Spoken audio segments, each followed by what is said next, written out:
వ్యాప్తంగా అంటే ఈ పెరిగిన భారాలు రేపు ఎవరిపైన పడతాయి? యాజ్ ఏ ట్యాక్స్ పేర్లుగా కానివ్వండి, ఈ పన్నుల పైన ఇళ్ళ మీదే పడతాయండి. ఇళ్ళ మీదే వేస్తారు. మగవాళ్ళు వేసారు కదా, మగవాళ్ళకి కూడా న్యాయం చేయాలి కదా. అందరికి అన్యాయం, కొంతమందికి న్యాయం చేసి కొంతమందికి అన్యాయం చేసి ఏంటి అసలు మీరు చేసి ప్రభుత్వం ఎవరికి బాగుంది? ఏమంటే పేదవాళ్ళని చూసి ఉండోళ్ళకి పెట్టడం కానీ లేనోడికి ఎవడు పెట్టారు? ఎవడికి మంచి చేసావు? ఏమంటే ఏంటి నువ్వు చేసింది? ఏది రోడ్లు వేసారు అన్నారు, రోడ్లు ఎక్కడ చూసినా కోతులే, ఎక్కడ చూసినా ఇదే. అండ్ ఉండోడికే పెడుతున్నావు, లేనోడికి లేదు. ఇంకేంటి చేసేది? ఏం పరిపాలన అండి అది? చెప్పిన మాట ఒక్కడు కూడా నిజం చేయలేదు. చెప్పిన మాట డికార్సు చేయాల.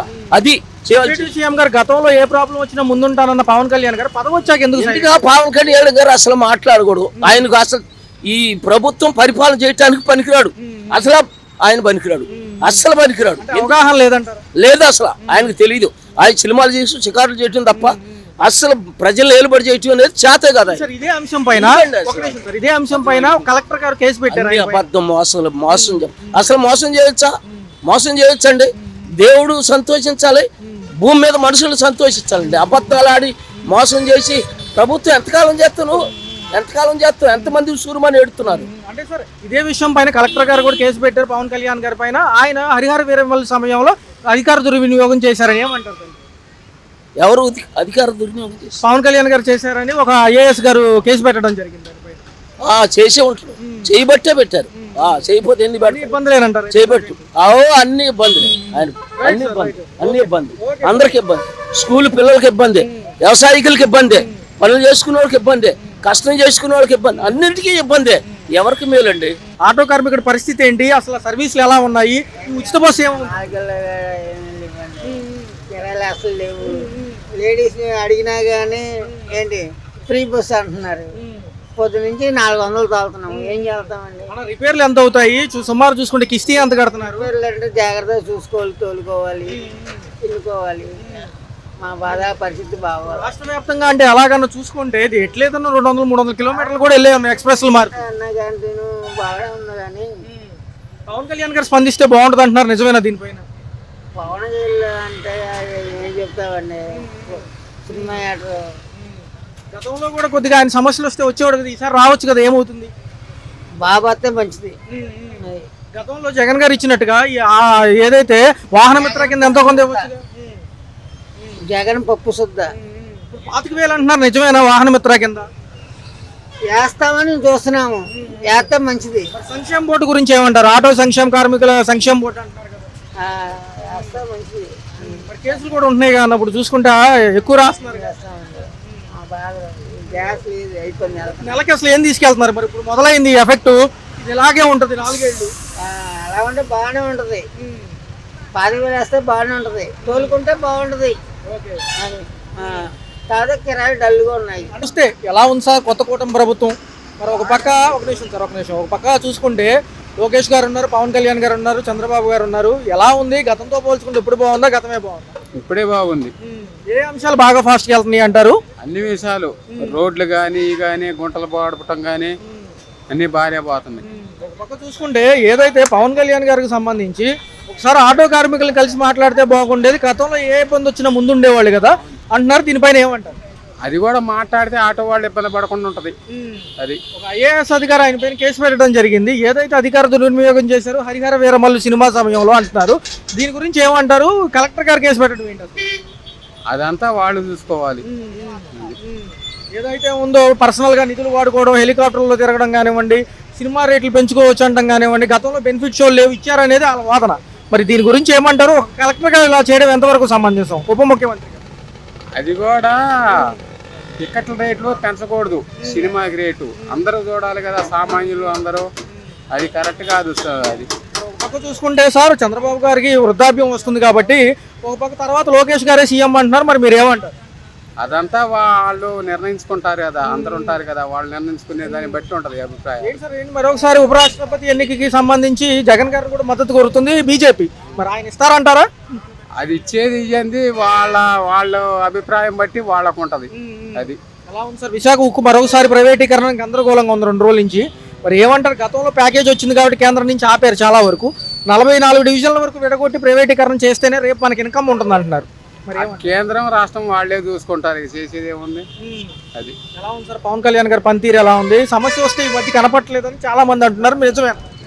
బాగానే ఉంది, ఇప్పట్లో వరకు అయితే బాగానే ఉంది. అది తర్వాత తిప్పలు ఏడ జరుగుతుందో తెలియదు. పర్టికులర్ గా ప్రతిపక్షాలు కానివ్వండి చాలా మేరకు మీడియా సంస్థలు అమరావతి సరైంది కాదు కట్టడాలకి, సింగపూర్ కాక తర్వాత వియత్నాం అన్నారు. ఇప్పుడు అక్కడ ఈ వాటర్ సోర్సెస్ ఈ వర్షాకాల ప్రభావం కామనే అంటున్నారు, కొండవాగు పాలవాగు పొంగుతున్నాయి. మరి ఏమంటారు, రేపు నిర్మాణాలు భారీ ఎత్తున ఆగుతాయి, ఎందుకంటే మొదలుపెట్టిన పనుల కాడి నుంచి ఈ పూడికి తీతలు లేకపోతే నీళ్ళు తోడివేతే జరుగుతుంది కదా అక్కడ కూడా. అంటే మనుషులే గ్యారెంటీ లేదు, ఏ ప్రభుత్వాలు ఉంటాయో ఏ ప్రభుత్వాలు పోతాయో అసలు ఎవడు చెప్పలేవు. అది ఇది కూడా నీటి బుడగలు అంటే ఎవరు అవకాశం వస్తే అసలు ఇటు పడితే అటు దూకుతారు అవకాశాలు బట్టి, ఇక అంతే. ఏమంటారు సార్ మరి విశాఖ ఉక్కు వెళ్ళిపోతే మరి కేంద్రం ఇచ్చిన దాంట్లో అదొకటే కదా మనకు ఉంది ఇటు సైడ్, మరి ఇంకేమంటారు? అంటే కేంద్రము వాళ్ళు మొత్తం బలగాలు చూసుకుంటారండి, రాష్ట్ర ప్రభుత్వం కేంద్ర ప్రభుత్వం చూసుకుంటారు. అది సార్ 4 years ఎలా ఉండబోతుంది? ఖచ్చితంగా కంపెనీలో వచ్చి ఉద్యోగాలు ఇవన్నీ అంటున్నారు కాబట్టి ఎంతో కొంత వర్కౌట్ అవుతుందా? ఖచ్చితంగా ఇక్కడ యువత కూడా రేపు ఉద్యోగాలు ఇక్కడ చేసుకోవచ్చు, ఇక్కడ కూడా ఉద్యోగాలు వస్తాయి అనేసి మేము ఆశిస్తున్నాం. వస్తే అందరికీ బెనిఫిట్గా ఉంటుంది అందరికీ. ఫైనల్ గా చూసుకుంటే సార్ ఆటో కార్మికుల పరిస్థితి ఏంటి? సంక్షేమ బోర్డుతో పాటు 25,000 ఉపకార వేతనం ఇస్తే వాహన మిత్ర కింద ఉపయోగం ఉంటుంది అంటున్నారు. గత ప్రభుత్వంలో 10,000 పొందాము అట్లాగే అంటున్నారు. ఉపయోగం ఉంటుందండి, ఆటో వాళ్ళకు కూడా, వాళ్ళని కూడా చూడాలి కదా, వాళ్ళని కూడా చూస్తే బాగుంటుంది. ఆటో వాళ్ళకు కూడా అందరికీ ఉపయోగం. అది కూటమి ప్రభుత్వం వచ్చింది, మహిళలకు ఉచిత బస్సు ప్రయాణం ఇచ్చింది, మరి ఏమంటారు? చూసుకున్నట్లయితే కూడా అట్టహాసంగా August 15 ఓపెనింగ్ చేశారు. ఏం ఇబ్బందులు? ఇబ్బందులు ఏం లేవు, కానీ కాకపోతే ఇది అనవసరం అని నా ఒపీనియన్.